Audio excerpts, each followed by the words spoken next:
அன்பு நண்பர்களுக்கு வணக்கம். பழமொழி 400 பதிவேற்றம் 273 பாடல் 271. செருக்கு எழு மன்னர் திரள் உடையார் சேர்ந்தார் ஒருத்தரை அஞ்சி உலைதலும் உண்டோ உருத்த கணங்கின் ஒலி இழையாய் கூரிது எருத்து வலிய நன்கொம்பு.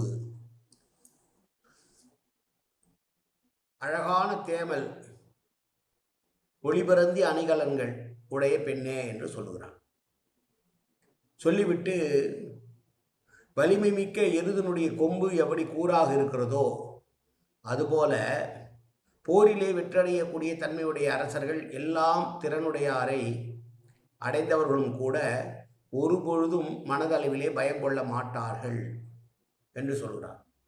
வெற்றி பெறுகிற தோல்வி என்பதே அறியாத ஒரு அரசனோடு உடன் இருப்பவர்களும் பிறருக்கு அஞ்ச மாட்டார்கள். காரணம், அவர்கள் சார்ந்திருக்கிற இடத்தின் பலம் அவர்களுக்கு தெரிகிறது என்று சொல்லுகிற பாடல் இந்த பாடல். அரசர் மட்டுமல்ல, அவரை சார்ந்தோரும் பிறருக்கு அஞ்ச மாட்டார்களாம்.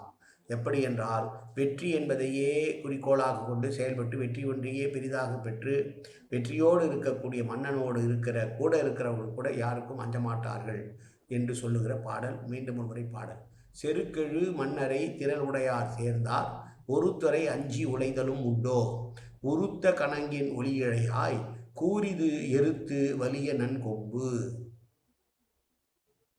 கொம்பு கூறாக இருக்கிற காளை மாடு எதற்காவது அஞ்சுமா? அஞ்சாதல்லவா?